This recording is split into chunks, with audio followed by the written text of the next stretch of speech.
to sit in. Okay. Let me start. Okay, we want to give everybody a few seconds to log in, to get in, to join. We'll give them 2 minutes. Not even 8, because I'm actually late. So. Yes. They should have been ready. They should have been ready. All right, let's see. Should have been ready. Oh, I do see. I can't see her. Okay, so we see y'all logging in. Mm-hmm. Just give us 2 seconds. All right, I think I have everything. Okay, so we're going to get started. Okay. You'll come in as y'all can. So today we are here with, tell them who you are, tell them your name. Yvette Tucker. And her organization is called Hands Off. Hands Off. Mm-hmm. So what exactly is your organization? Hands Off is a Philadelphia nonprofit. We bring awareness to SA, childhood SA. We can't say what SA is, but right. Throughout the week I've been saying it. So it's, you got me? Thank you, Mom. Amuse. I can't say it because TikTok will ban us. But just so that you can have an idea of what we're talking about, because we will be using that term a lot tonight. So SA is, thank you, Mom, Amuse. And we're talking about SA and childhood and children. Yes. So, okay, so I'm sorry, continue. You want me to start on why? So, okay, so yes, start off by telling us why you started your organization.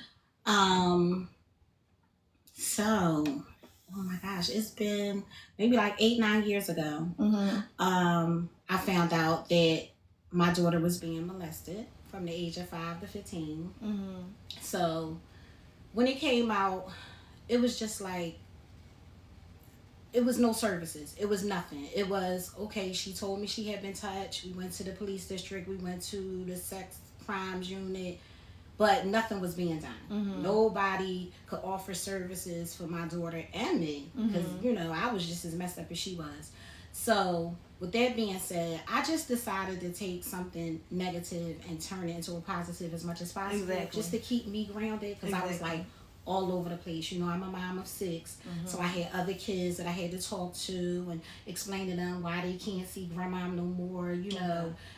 Even to ask them had they been touched. It was like, okay, so you skipped a lot for us because you said grandma. Oh, but we don't know, like, where grandma came into play, like, Okay. So just, So, my daughter was staying with her grandmother on her father's side. She had a boyfriend, and I can say his name now because he's been convicted. Okay. Anthony Maloney.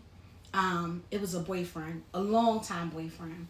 So with her dad being incarcerated, we decided to make things easier for us, that we wanted to keep her in this school, that she would stay with her grandmother. Okay.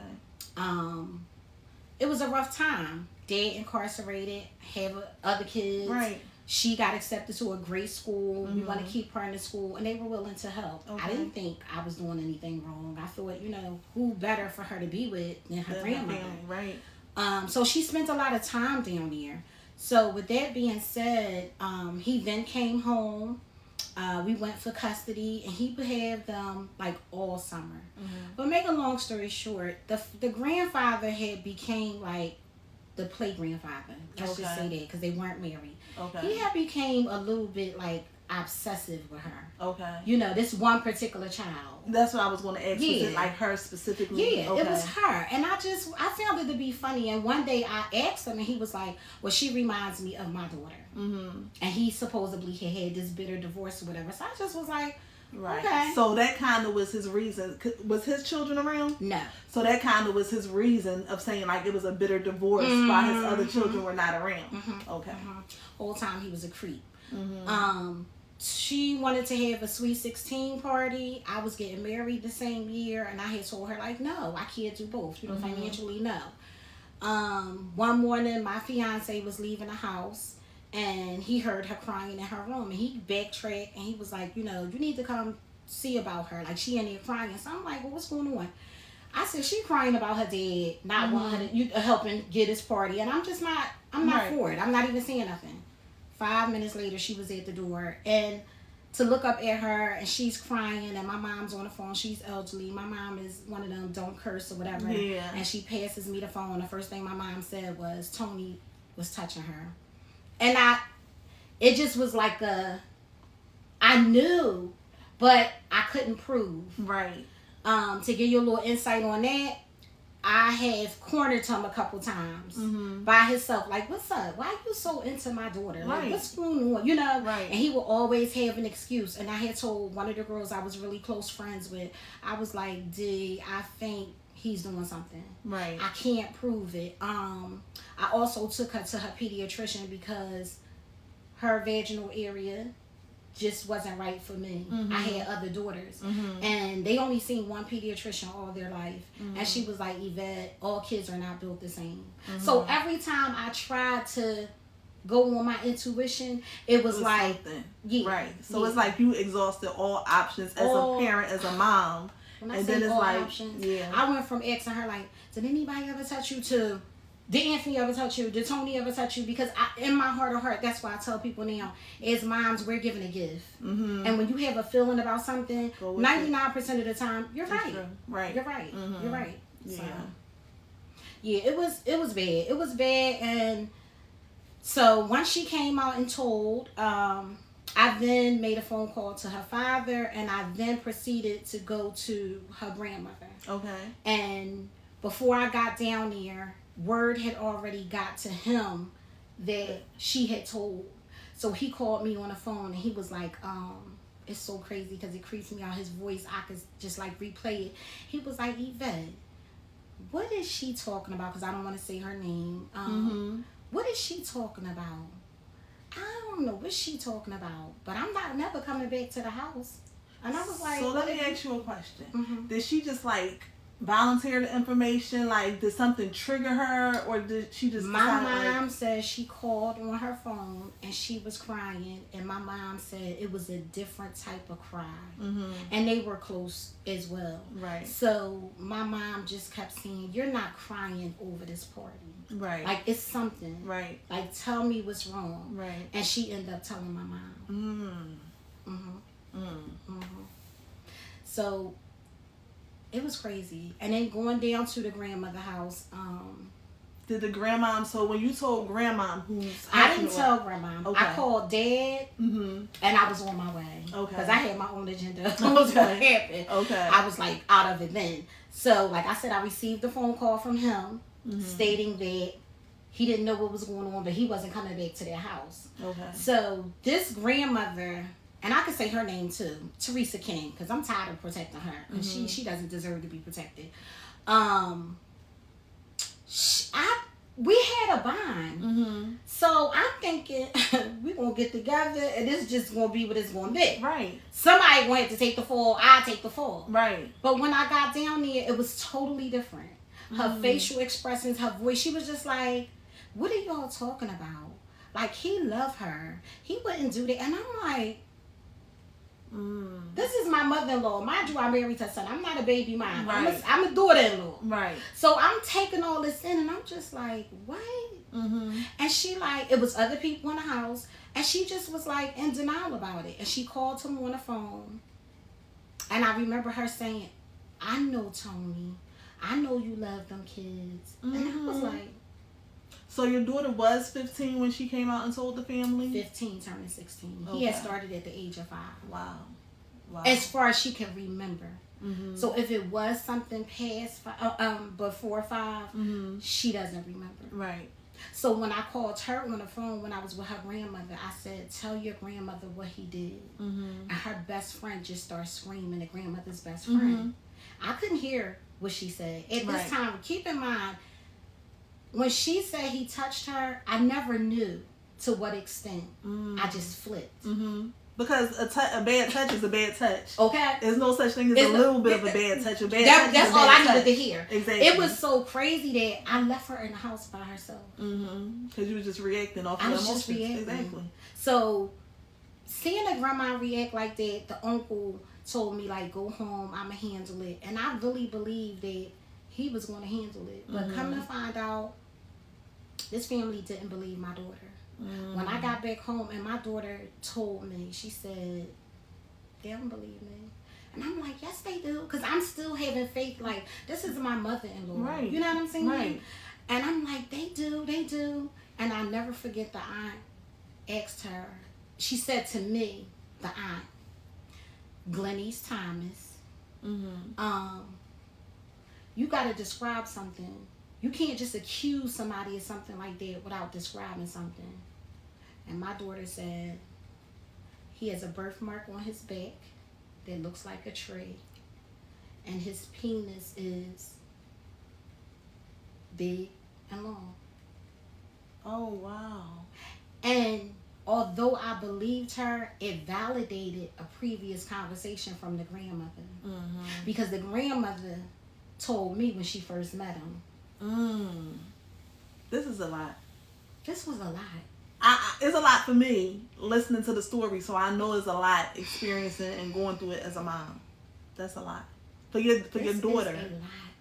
Because your daughter, like, daughters are daughters, My daughter. and then your daughter already like voluntarily giving up their virginity is one thing, but losing it to a grown man unwillingly, having it taken, is a whole different thing.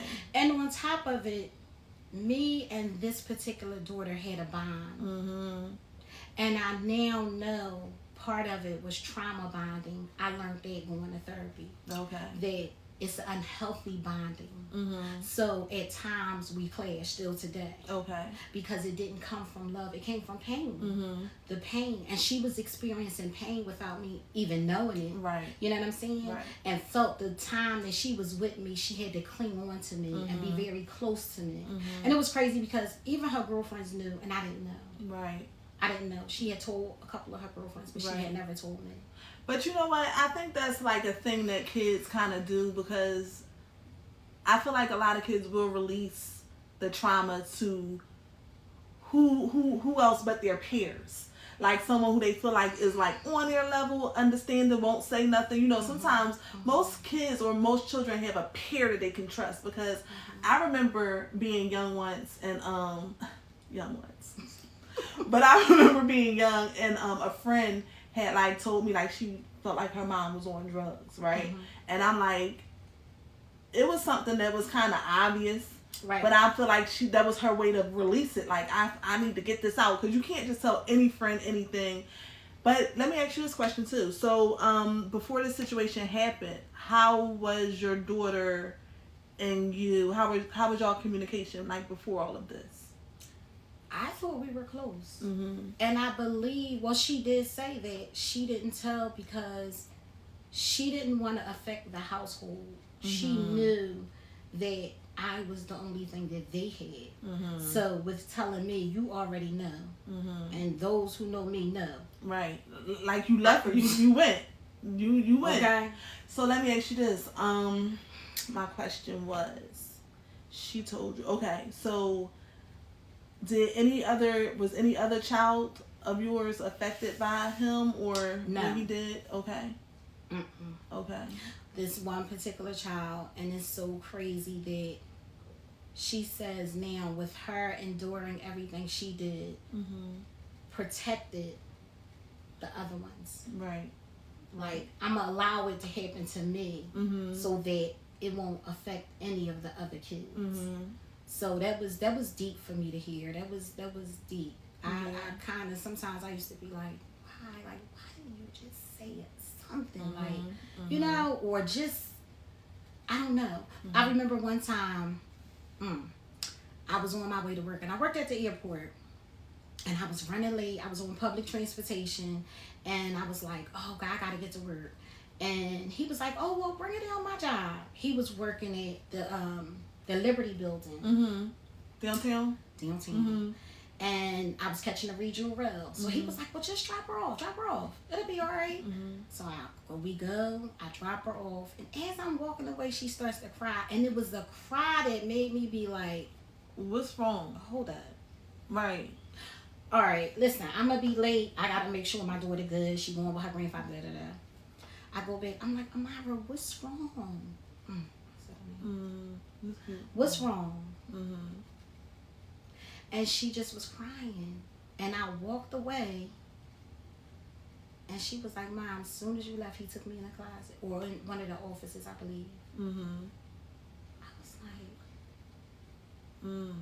when I say a predator, when I say these people are out here and sick in our communities. Yeah. You know what's crazy? So, I look on social media, right? In my mind, I kind of think out the box a lot, right? Like, you have to really talk to me to understand where I'm coming from with a lot of stuff that I say, do, or whatever, right? And I look at these parents, these moms, most of the time it's moms, and they post their daughters in swimsuits and belly shirts and duck lips and all this other kind of stuff, right? And by all means, no one should be looking at your child like that. But we all know they do. They do. They do. They do. So you don't want to, and I'm trying to like tell that to friends and people, like, don't offer your child to the world, you know? Like. And we live in a world where social media matters. It really does. It's a part of our lifestyle. It's an everyday part of our, and I tell young moms all the time, like, listen, right? When this happens, you'll never be the same. When this happens, you'll think about suicide. When this happens, you'll think about being a drug addict. I promise you. I'm only telling you because these are the feelings that I had. Right. You'll think about being a drug addict. I promise you. I'm only telling you because these are the feelings that I had. Right. And it's not always a comfortable look. It's not always a comfortable feeling. So it's like, why would you put your children out there to, like, you know, for basically like exposure? Like, and I see these little girls and they're beautiful. They're pretty. And they do it all the time. And I cringe. Like, I'm so much of I'm like a detective now with everybody.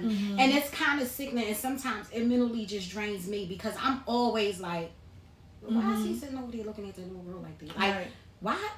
Right. What is he looking at? Right. You know what I'm saying? And it's crazy because not everybody, they're not a pedophile. But not only just men, women. Let's just say that because a lot of times, you know, we have this thing of it's men, it's the men, it's the men. Right. We have some sick women. I've met some people that women have touched them. Right. And taken advantage of them. Right. And for a boy to be touched by an older female, it's like, yeah, you got some stripes. You know what I'm saying? Right. It's not on the lines of he's been violated.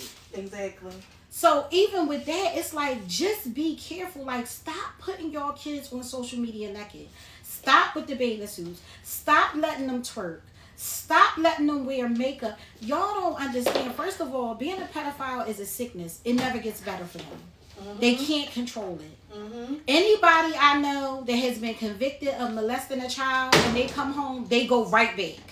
Right. Because it's a sickness. So we have to learn how to protect our kids. And this is like one of the reasons why I started Hands Off. I'm like, not another mother is going to go through what I went through. Right. Like, I don't even really think people understand how I was affected by this because, you know, I kept a straight face and I kept myself, you know, together on the outside, but on the inside, baby. Right. Right. You talking about, I still got to look at her father. Yeah. This is her father's mother. Yeah. And you know what? And I'm glad you worked that up too because, like, I know some people have heard me talk about the R. Kelly thing, right? Now, I'm not, when I talk about R. Kelly, right, I'm not talking about, like, the monster who he is now. I'm talking about exactly what you're talking about, the childhood trauma. And that man became what he was or what he is because of childhood trauma. Yeah. Like, can you imagine he was abused by females in his family?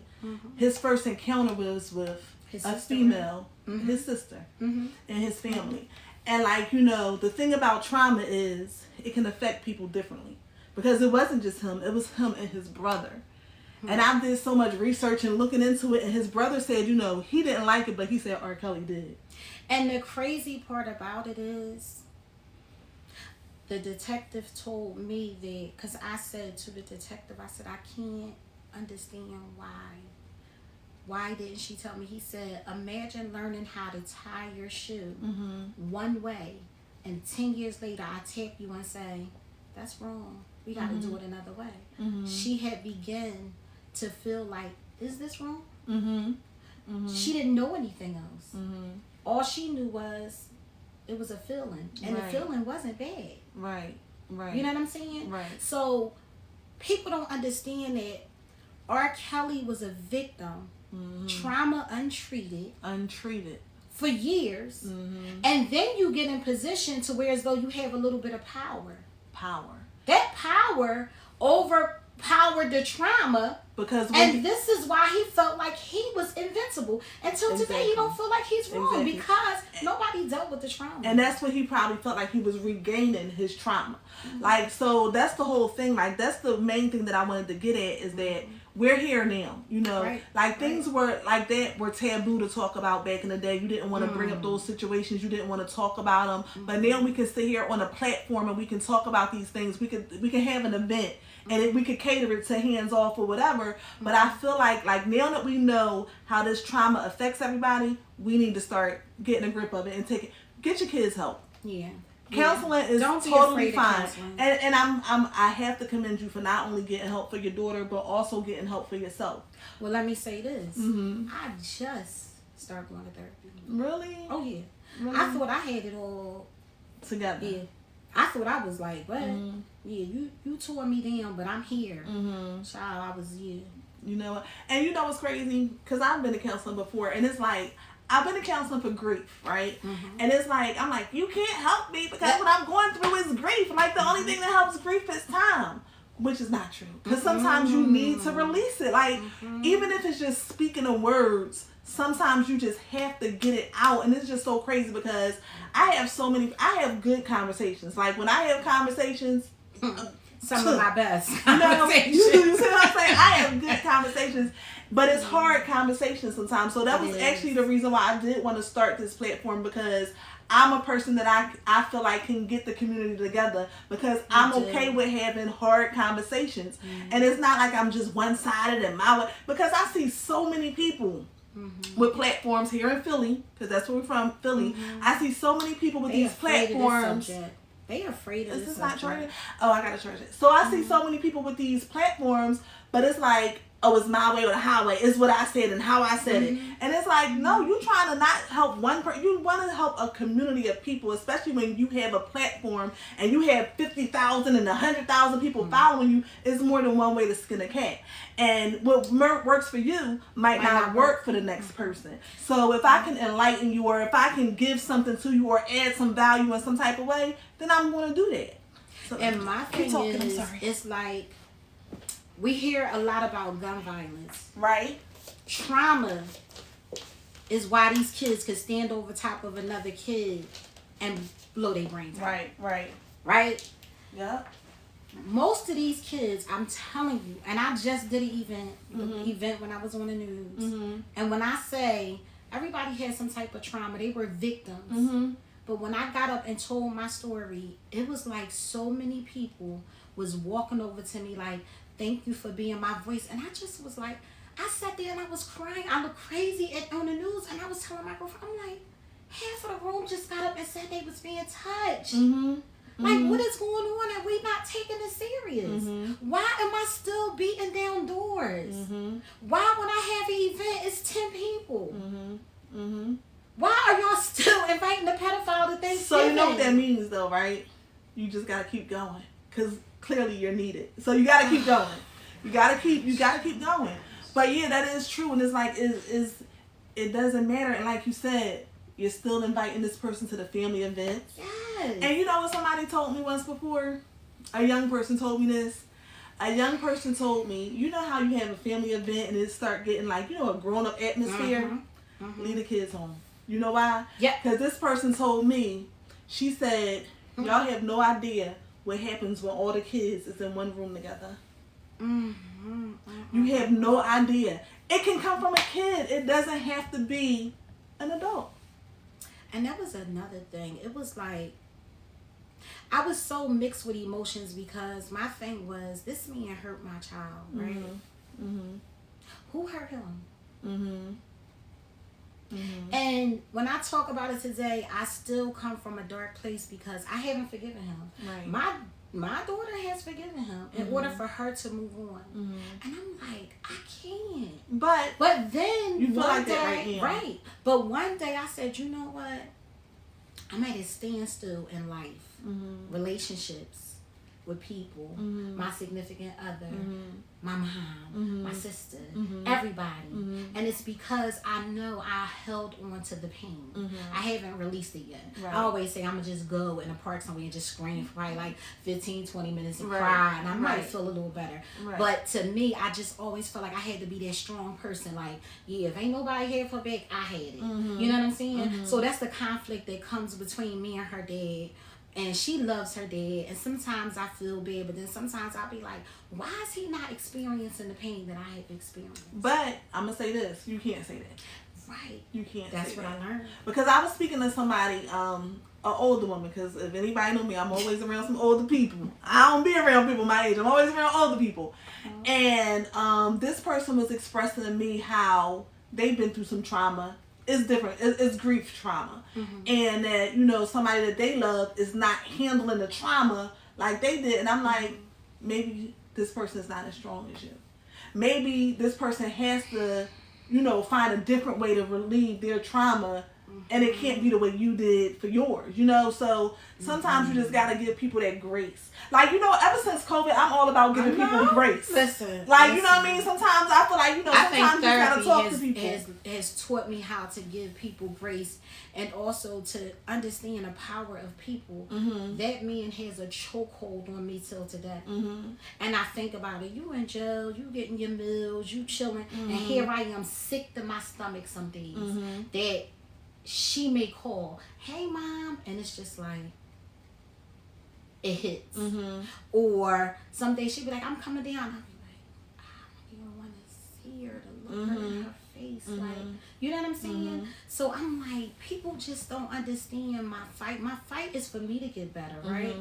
And I want my family to get out of the state we're in, because not only did it affect me and her, everybody is affected. And it's a pain that we're all silenced. Like, we don't really talk about it. And I try to openly talk about it, and they hate it. Right. Because I'm on the phone like, listen, because it is what it is. You know what I'm saying? Right, right. But that's because I want them to release the pain. I want them to know it's okay to say, yeah, I'm mad. Right. I'm mad about what happened to my sister. Right. You know what I'm saying? Right. So it's just a lot that goes on. And I try to, when I teach my classes, and I'm doing parenting classes, and now we just did a program I'm putting together. It's called the Triple R Effect. Okay. And it's called Recognize, Respond, and React. So I met a lady who had 2 kids by her father. And the teacher saved her. Nobody else cared about this child having these kids. But this one particular teacher was like, this is not this type of child. Like, something is going on. And she kept pushing and kept pushing, and thankfully she opened the eyes to everybody, and he was, you know, he was outed, but when the cops arrested him, he had a heart attack and he died before he can even be held accountable for what he had did. I wonder how she felt about that. And Cynthia Brown is her name. It's crazy because she said Oprah invited her to do a show and canceled and said it's too near and dear to my heart. And the power of Oprah and her doing that show, who knows how many kids they could have saved. We already know about Oprah, child. Like, wow, like what? And how this lady is still out here giving to the community and having to tell these kids that not only is this your grandfather, this is your father. I can't imagine. So even when I think my story is deep, when I heard her story, and I was like, your father. This is deep. Right. Like, what? Yeah. He wasn't held accountable. You think your mom knew? Like, I just was like floored, because I'm just like, what? And the fact that this was not talked about. She's in North Philadelphia. This thing come across the news. I really wonder how she feel, because it's like, does she feel like, okay, he died, so I wanted to end, like, because we all want to die. Like, you know, it's crazy because I was doing a program and her husband was doing some type of, it was a baby father, was doing some type of maintenance work, and he was like, "What is your program about?" And I told him, he said, "I gotta go get somebody. I need for you to talk to somebody." And when he bought her, she was like, "I don't know if y'all ready." We have somebody calling in. Oh, Let me wow. see. We have a call. Hold on. Okay. Talking with Tahnia. Who we talking to? You are talking to your moderator. I'm just here to tell you, could you both move in a little closer to each other? You're out of range. Okay. Sorry. We're sorry. All right. Thank you. Welcome. Bye. All right. Bye-bye. Yeah. But you all can call in. We do have the number there. You can call in. I can't say it again because... Please ask questions, because that lets me know that you're trying to get it. You're trying to understand. Yeah, somebody said, unfortunately, in our community, people sweep these things under the rug. Which, so I'm glad that we can have these conversations. And I'm glad that, you know, life is just kind of different now. Like, we're more open to some things. And it's still people that's hesitant. And it's still people who won't, you know, but let's just... Well, you know why? Because we don't have any programs set up. So if my husband is touching my daughter and he's the breadwinner, right? And I have other children, what am I to do? If there's no programs that's going to say, listen, number one, I'm going to protect y'all, I'm going to hide y'all, because you don't know once it come out how he's going to react. Is there housing involved? Do we have the finances to house this family until they can get housing somewhere? Like, it's a lot that go with it. So did they not say something? I wonder, is things different than the city? Because in the city of Philadelphia, we have no resources for nothing. And it's like, you wonder why this place is so violent. You wonder why this place is so lawless, because there is nothing for nothing here. This is, it's like a city of nothing. That's what it is, like a city of nothing. There is no resources. The resources that we had was taken away. The things that we had in place for the kids was taken away. It's like everything, you know, they took away programs from our kids here. But sometimes that was them same little girls that had to go home to a pedophile or had to go home to somebody that was there and wanted to stay after school. You know, wanted to go to the after school programs, cheerleading and football. I understand everybody got to raise money, but what about that kid that's running from trauma in a home that come and don't have the money to pay? Yes, y'all do fund some kids. But it's a lot of kids let's be honest, sometimes away. They're very selective of who they fund. Yes, we not gonna play no games. Like, I reached out. Let me tell y'all something. I have reached out to some powerful people in Philadelphia, and I have not received any help. And guess what? I'm not complaining because this right here is mine. Exactly. When I die, this you won't know about hands on. Exactly. But how many kids can we say? It's not all about a book bag. It's not all about a free haircut. Tap into them homes that them kids is walking into. You know what I'm saying? Some of them kids don't even want to go home. And you offering them a book bag and a haircut. Exactly. No. Exactly. No. And they want to take their book bag in their house and they want to go with their fresh haircut in their house and have to deal with that same thing. Physical abuse. Essay, all types of stuff. Like, come on, like I'm tired of the sweeping under the rug, because my thing is this: we grow on every other level, but the levels that's important. All the dumb stuff, we get better. We're great. We're so great at it. But stuff like essay, physical abuse, all types of like. It's like it disappeared. Every time you turn on the news, such and such got shot, such and such, a 5-year-old, a 3-year-old, 2-year-old. It's 5, 3, and 2-year-olds that's in the sex crimes unit that the families is just finding out that they have been touched. Like, come on, let's stop it. But it goes for the news. I've reached out for them to come to multiple events. No show. No show. Politicians reached out to them. No show. All of our great people in the city of Philadelphia that's doing so much, I reach out to them, and I'm not asking them for anything. My thing is, share your platform. Exactly. I know I get tired. Don't nobody want to hear about that. Don't nobody want to talk about that. That's my issue, because it's not going to be pretty all the time. Like, I'm just keeping it 100. Everything is not pretty all the time. And that's why we have to tap into stuff that's not. The pretty stuff is easy to deal with. It's easy to deal with. Anybody can deal with the pretty stuff. It's the hard stuff. Like, people don't understand how much time consuming it is, how much dedication you got to put into it. They don't understand it. And it's like, we praise these people. Oh, this person did this, that, and the other. Mm-hmm. Yeah, but this person could have saved a life. This person did. Yeah, this person gave this person $50,000. Person already had $120,000, but they gave 50 more. They gave 50 more, but they could have saved a life. Mm-hmm. But that's and then you wondering why the crime rate is so high. Mm-hmm. This is why. Mm-hmm. This is why. Mm-hmm. Why you think girls is out here just wilding out like the boys? You know what's crazy? Even the laws of Philadelphia. The laws of Philadelphia is crazy. When you pedophile get out of jail quick. Let me tell you, even when you want to take somebody to court here, right? You have to have their address. If I have your address, why do I have to go to court? Why do I have to go to court? Let me tell you. But they'll find somebody for child support. Oh, girl. Yeah, and they taking your taxes and everything. But let me tell you this. When we started the court process, it took, to me, it seemed like a long time. The detectives at the sex crimes unit, I take my hat off to them. They was on it. Okay. They was on it. So was it a long process? Like, now looking back at it, was it a long process? It was a long process to go before a judge. To the point I said to the district attorney, y'all asked me to have faith in y'all. And y'all asked me to let y'all handle it. Because I could handle it real quick. But I'm trying to handle it the right way so I could be here for the rest of my kids.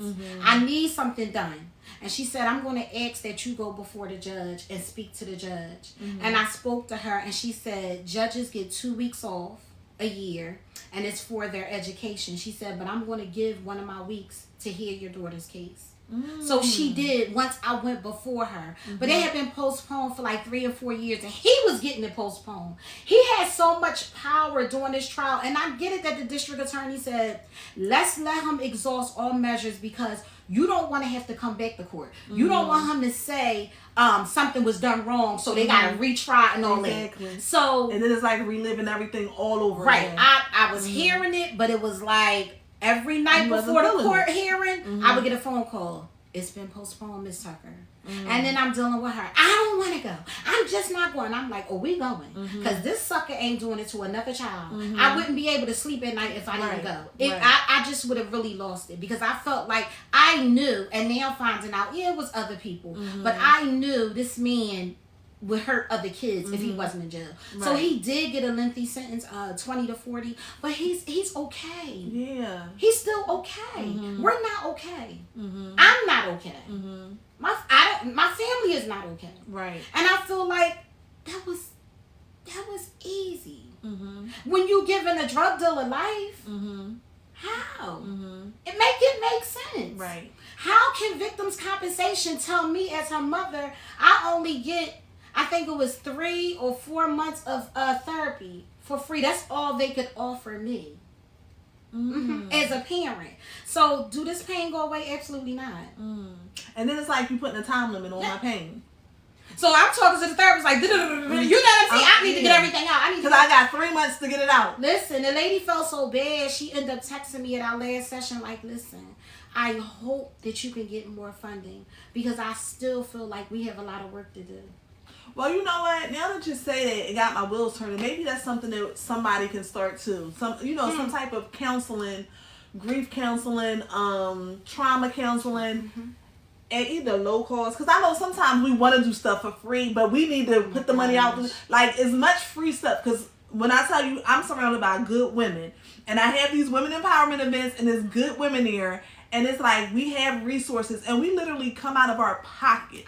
So some of us, we might not be on TV. We might not have 1 million followers, but we really come out of our pocket and we really help our community. It don't get talked about as much. Some people get talked about more than others, but it can be a hardship. When you're trying to help somebody and your heart is there and you are really, really serious about your mission, it can become a hardship. So I would love for, everybody, we're going to get free services, but sometimes maybe at a low cost.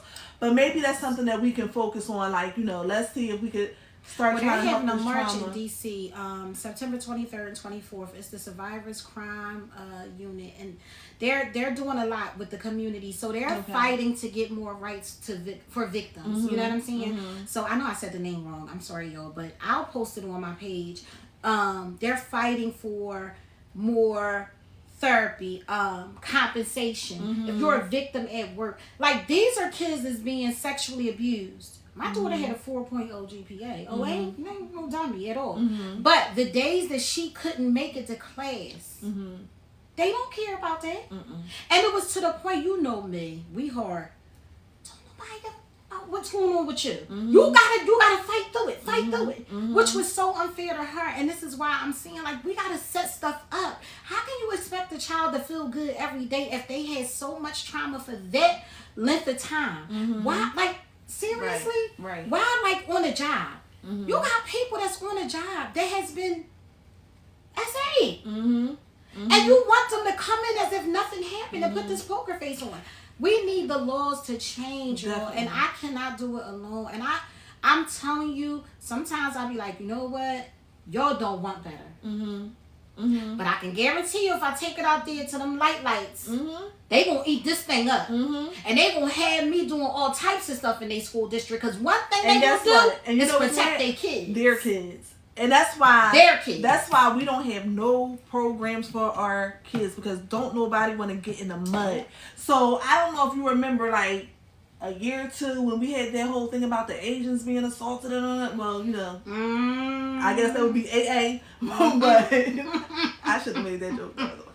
But I went to the corner store. Well, not the corner store, like the Chinese store, whatever, around the corner. This man was out there old school. He had a book. And he was collecting signatures that he was going to take them City Hall. How often do you see people who look like us that's out there in the paint, like, listen, you don't see it often. You don't see it often. Like, and I mean, he was getting that. He wasn't just sticking to his kind. He was coming to grab ours too. Everybody's signature need to go up on this paper for this assault against us. So I'm like, damn, assault me. All we do is complain about it, write a post about it, talk, and don't do nothing moving forward. Nothing. Don't do nothing. And I say it all the time. It's either going to happen to your child or somebody your child knows. Trust me, I have had people that I have came in contact with, became friends with, and they be like, "Bro, I don't have my kids around them type of people." What type of people? Because I'm street. So if he pulled the fast one on me, oh, he was good. He was good because I'm on you. Right. So what type of people are you talking about? Because I'm telling you, it's going to happen to either your child or somebody you know. Right. But I'm trying to put prevention in. I'm trying to say, listen, watch your kids. This was my mother-in-law, right? I should have asked more questions. I should have found out who he was. It was not her husband, but I trusted her. I don't trust nobody. And you know what I tell my kids? If y'all want me to be here and be sane, please protect my grandkids. I ain't taking another one on the chin. Right. I'm not calling the police. I'm not going to court. It's going to be a whole nother situation. Right. So please listen to what I'm saying. I'm not out. Do you think I get a kick out of telling my daughter's story? And you know what's crazy? I have to give her permission. Because it's so many levels. Like, every issue has levels. It's not just the issue and that's in the solution. It's not that. Everything is like an onion. It has so many levels and so many, layers. And you look at women sometimes, and they just so quickly let these men in their house. Let these men in their house. Let these men in their house. You don't know nothing about this man's background, but you got kids. And then you let this man, his demons, his mental health, his whatever he got going on, right? Cause people that have these things, they're good at masking them. Oh, you didn't see that in that man because he masked it. You know what I'm saying? And every now and then something would slip out, and I would be like, well, I'm gonna have to have a talk with him. You know what I'm saying? But again, dad incarcerated. I'm out here with these kids. I'm working. I'm in survival mode. I'm running. I tell my kids all the time, not my grandkids in survival mode. You better do what you gotta do. I don't care what goes on. Right. Not survival mode, because you open yourself up to people like them. Right. He was so good. He worked with the elderly. He was working in a school. He got to a lot of people. Great people. You know what's crazy? Because now the issue that I had, some people know about the whole vacation thing, and his name, because we 100 over here. We call names. We spit names. I'm protecting them no more because that's a part of my healing. His name Thomas Warren, North Philly, right? Thomas Warren. He basically, make a long story short, he left us on a trip. He didn't pay for the trip. He left us on a trip, canceled our flights home or whatever because he booked it with his computer, so he was able to cancel them. Long story short, pedophile, right? So come to find out, when I told my story, I shared my story on Instagram or something, right? When I shared my story, right, at the time I was 40, right? This person, I knew him for over 12 years. I thought he was a good person. Go to church, involved in the community, worked at Dobbins High School, helped the football team, did all this other kind of stuff, like very involved in the community. So I wouldn't dare think that he would do that. So crazy, right? That's why we got to start talking and we got to start having these conversations. Because you know what happened when I started talking?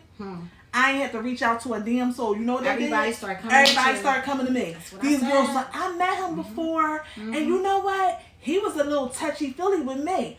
Oh, I met him before. Oh, I heard that he touched one of the little girls at Dobbins. Oh, they said he got locked up for this. And I'm like, all this stuff. Thomas Warren. His because I protected him long enough, and that's my right to say his name and her grandmother name, who did not stick up for my daughter, who did not believe my daughter, who still lies till today, who really just put the icing on a cake. But you know what? I hate when people feel like, you know, when you say these names, it's for exposing a person. Well, my whole thing is stop doing harmful things that you can be exposed for. Thank you. Not only am I putting this name out there because if this is my story, I can share it however I want to. If you ain't put me through the trauma, I wouldn't have nothing to share. But I could be saving the next person. That's my whole thing.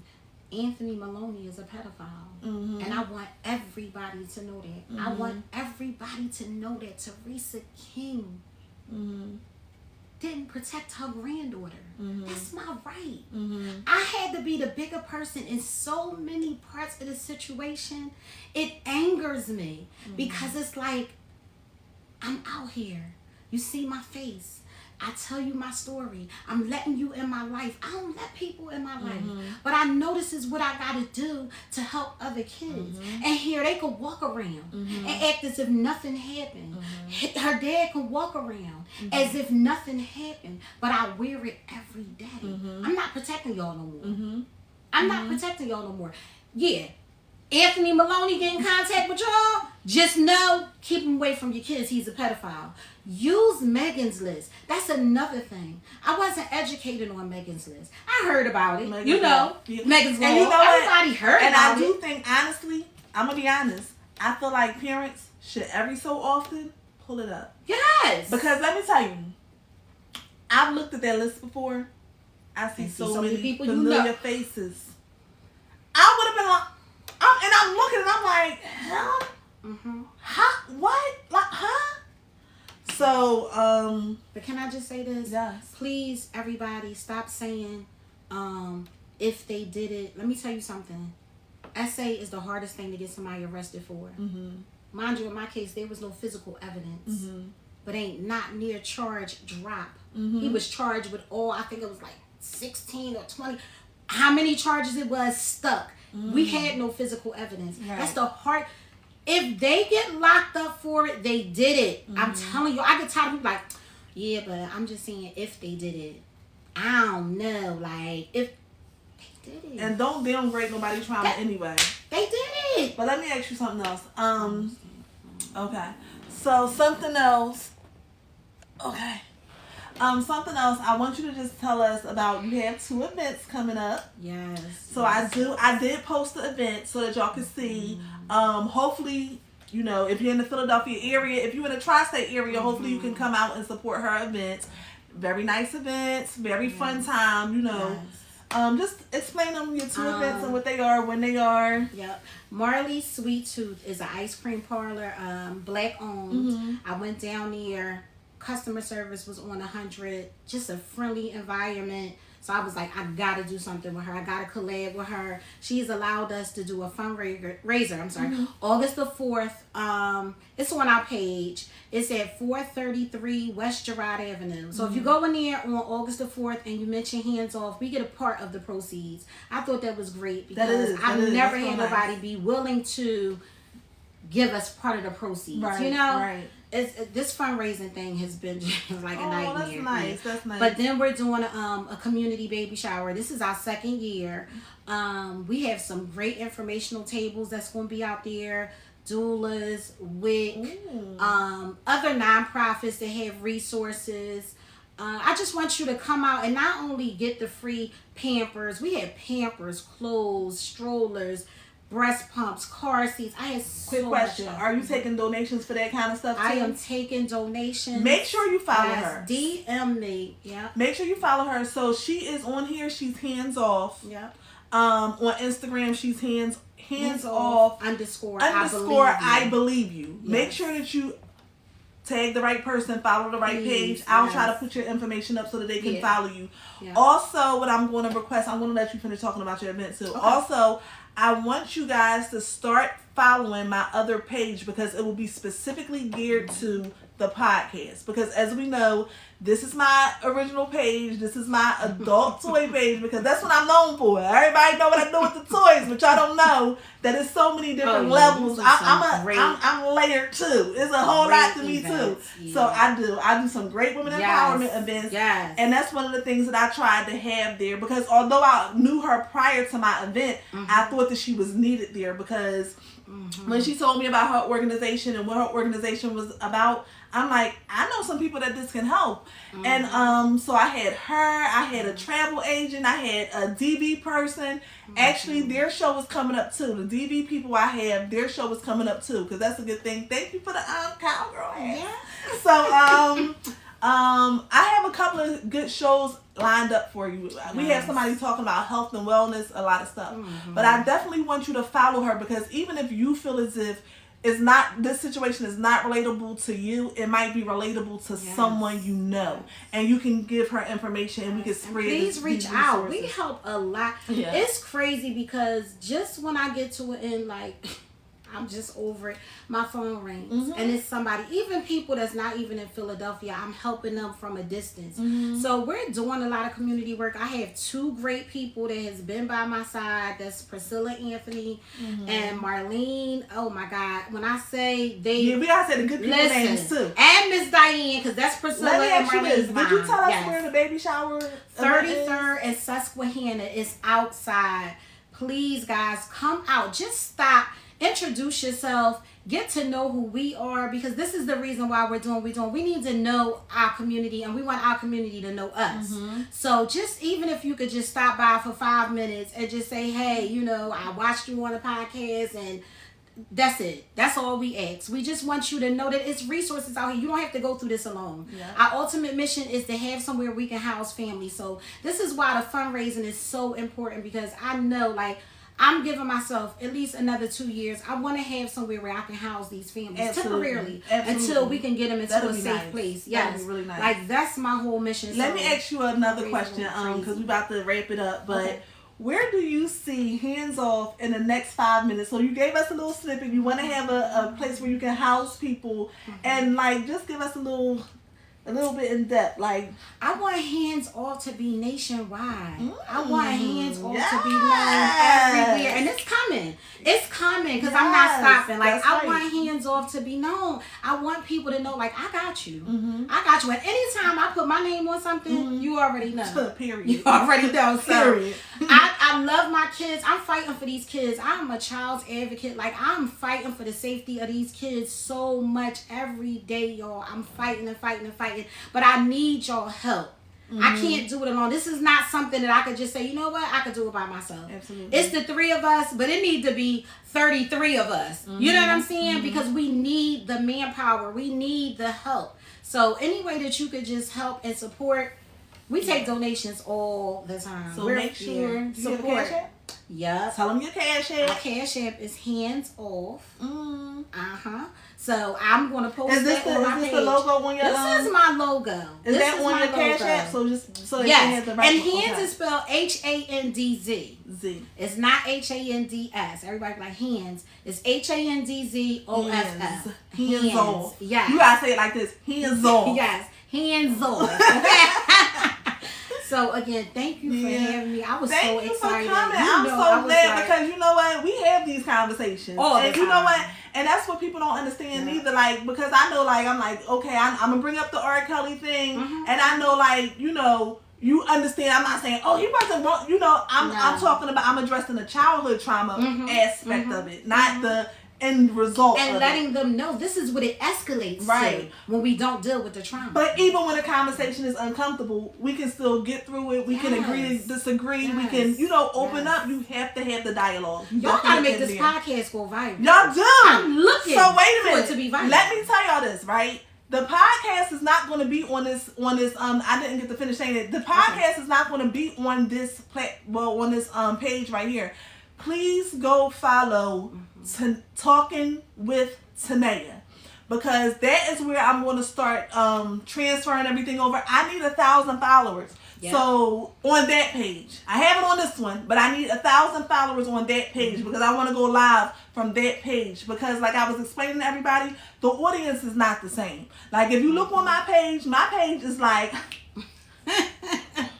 a lot. Yeah. Yeah. So when I have these serious conversations, I don't want to take anything away from the seriousness of our conversation because my page is a turn up page. My page is fun. Yeah. You know what I mean? It's hilarious. It is. It definitely is. I'm also like, this is another part of me, and you know that because you know me. But these people out here don't. You know, so please make sure that you follow my other page, which is Talking with Tahnia. And we're going to try to build this platform because I'm telling y'all, if anybody else could bridge the gaps, it's me. It's me. I'm telling you. I have the uncomfortable conversation. Yes, somebody could talk about wigs, and I don't like it when I be sitting right here at the table like, I wear them every day. Yes. You sure you don't? I don't care. Like, I'm okay with uncomfortable conversations. If it's anything that you all want to talk about, that you might want to be a guest, because that's another thing that I wanted for my podcast. I wanted it to be real. Yeah. I don't have to have famous people. Shoot, us regular people going through stuff every day. We are famous. In Philly. We're famous. People know us. They know us. As soon as everybody see the flyer, everybody, I was like, yeah, they know us. They know us. They know we put that work in. So, on a positive note, though. On a positive note. I mean, we who we are. Yeah. But we're who we are too. Yes. You know what I mean?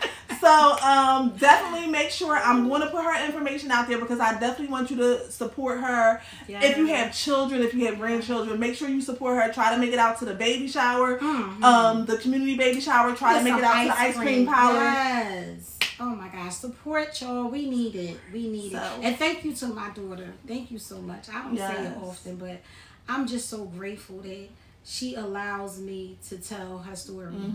And I can't wait. And as soon as she's ready to tell her story, you know she ain't coming nowhere but to you. Okay. So we know. She ain't going to nobody else. She'll be right here sitting on this couch. I appreciate you though. I really appreciate you. I appreciate all that you're doing for our community because I know you've been in it for a long time. And you go hard. You really go hard. And I love supporting people that go hard because it comes from a real place and it comes from a genuine place. And I could ask for nothing more. So thank you. All right, y'all. Thank y'all for tuning in. I will be posting this in full in its entirety on YouTube. You can also follow me on YouTube, which it is Talking with Tahnia. But I will be posting the clippings of this show from tonight on the other page, which is Talking with Tahnia. So make sure you follow. Thank y'all. See y'all. Good night.